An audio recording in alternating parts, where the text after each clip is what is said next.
Hey everyone, welcome back to GreyWolf Towers. My name is Brian. So today's video is on a new item, new to us, not necessarily to the world. This is a Thermalright Peerless Assassin 120 SE, which I believe is second edition, white colored ARGB model. So this is the white Assassin 120, Peerless Assassin 120 SE with RGB fans model of CPU cooler. I got this, I actually bought two identical ones at the same time. This is actually one in the worst condition, and I wanted that specifically so show you some stuff. But we ordered two of them identically for some new builds that we're working on today, either today or next weekend, but hopefully today. So the box is just plain brown. It's not like ultra colored and everything. It does state things like AGHP Gen 4, Intel 1700 socket support, AMD Ryzen 7000 series. It's compatible with AuraSync, which is Asus motherboards. It's the Peerless Assassin 120 SE white ARGB. On the side, it's got features, high performance fans, stealth design top fin, factory calibrated balance, the brand name Thermalright. Other side's essentially the same thing. On the back, it's got heatsink specifications, which just tells you the dimensions. It's 155 millimeters high, 135 millimeters wide, and 125 millimeters long. So it fits in most cases these days, to be honest. It fits Intel LGA 1200, 11.5X, which is pretty much anything since like third generation. It is LGA 1700, which also fits the LGA 1851, which is the new one, and it actually lists 1851 on here, which means that this box was printed after the 15th gen of Intel was released information of, which is great. And then it's got AMD, AM4, and AM5. Anything AM4 pretty much fits AM5 from what I understand. Same thing with 1700 fits the 1851 on Intel. So it wasn't like they had to redo the socket mounting kit. However, they did need to print the boxes. So it means this is a relatively new box. It does have an authentic tag for Thermalright. I'm not going to bother scratching, but it does have a scratch to check option here. So it's got your model number and things like that on here for barcode scans. And what I was referring to is this is how the box came. If you can't see, this corner got bashed in. The others all look fine. I don't think there's any damage to the item inside. However, I wanted to point out that in shipping, it did get bashed around a bit. So let's go ahead and take a look though and see what we get. Now this specific cooler I want to say was about $55, somewhere in the $45 to $60 range. It was not ultra cheap, not ultra expensive, it was mid-range. My LGA 1700 i9 12900K is being cooled by a Noctua NHD 15S. That is a $110 cooler that would fit this new CPU. And in case you aren't aware, there we go. In case you aren't aware, the main reason for the new cooler is the new CPU that we will be doing a build on, which is the Core Ultra 7, which is the new 15th gen. It's rebranded as Ultra 7 as opposed to i7. This should fit that mount, should fit that CPU, should be fine. I don't know that this cooler would necessarily work with the i9 variant, which is the Core Ultra 9 285K, but it should work with the 265K to keep it cool enough for what I do.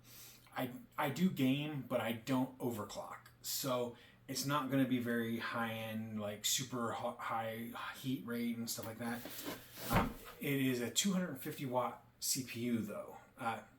125 watt according to the white sheets, but up to 250 watts.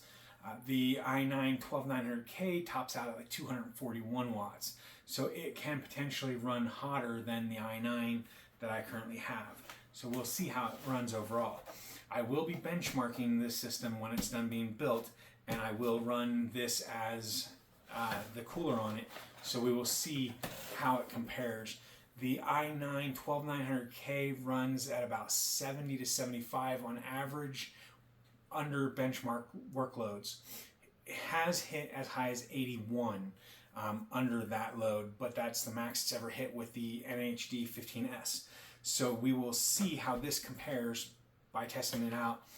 If it stays cool in the 60s or low 70s, then the cooler's decent enough. It'll probably even run the Core 9, which will be warmer. It'll probably hit 80, but it won't hit 90 and start throttling.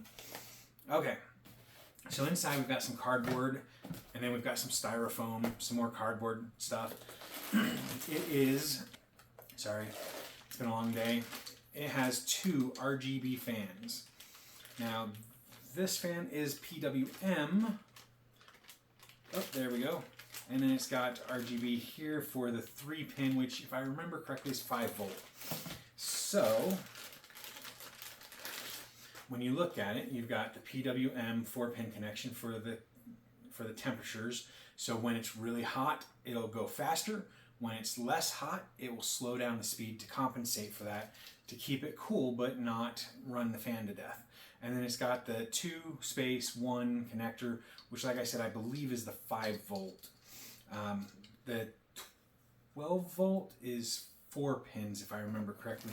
Same look to it, like to the socket, but it has different pins. And it's kind of set up like this as opposed to like this. So no big deal. And the motherboard does have both of those, the 3 and the 4 pin, that look almost identical. So these fans go to this cooler with this mounting kit. So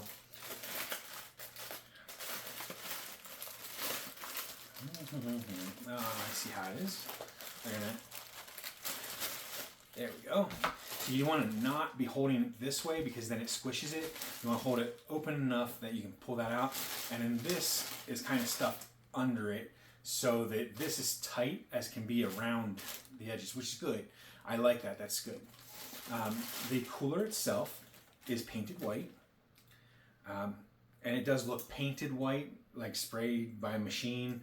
So I don't see copper on the block, so it is likely a nickel copper combination thing. They are fine for cooling. However, you do not want to use liquid metal on this.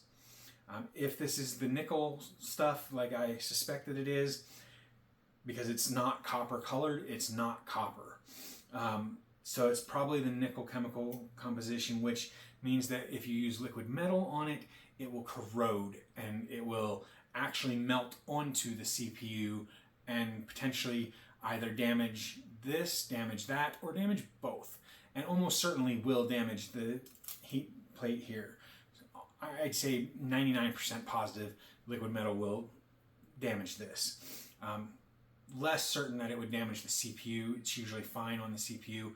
However, this being melted by the liquid metal will cause problems with the CPU, and you may end up having to do what's called lapping, where you sand it down to get it flat enough to use a different cooler, which can add angles to it, which makes it less efficient, which is not a good thing. So do not use liquid metal with this.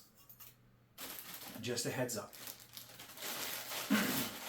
So we have the cooler and the fans that we've already gone over.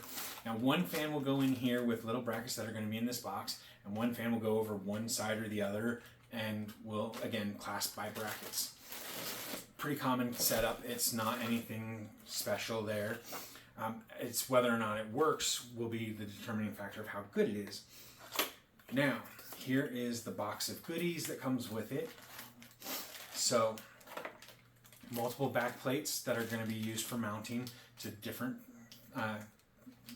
sockets. This one specifically says 1700, so that's going to be the 1851, which is the new Intel socket.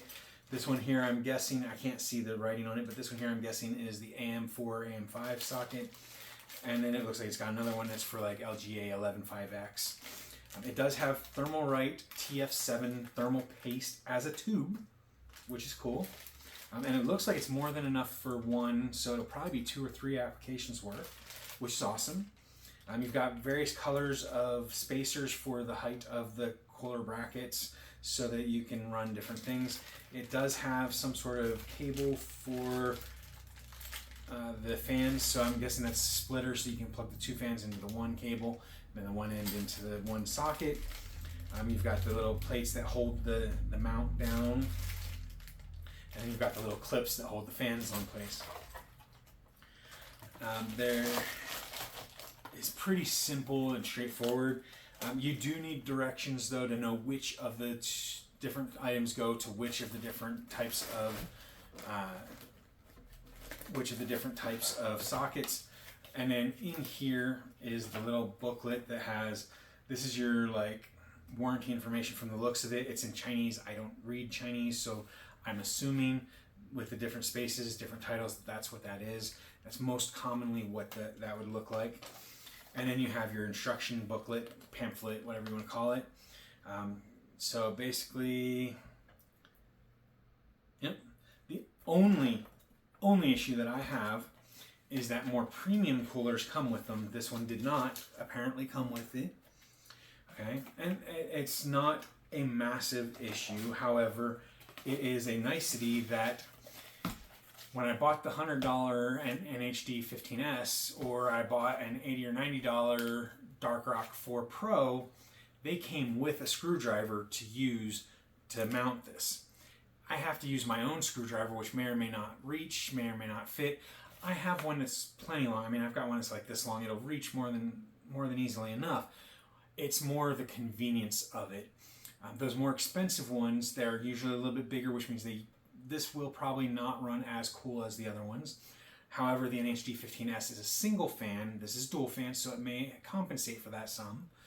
But the other thing is that those other more expensive models come with some of the luxury items like the screwdrivers. And it looks like that is everything that's included. I don't see anything else. So overall, I would say I'd give it without knowing if it works or not, a 6 out of 10. If it works, a 7 out of 10. And I'd say that's a pretty solid score. Now, when we plug this up, run it, and test it, and benchmark it, when we benchmark it, we will know more effectively what the temperature is. Now, the Core Ultra series are supposed to be cooler running than the older 14th gen, for example.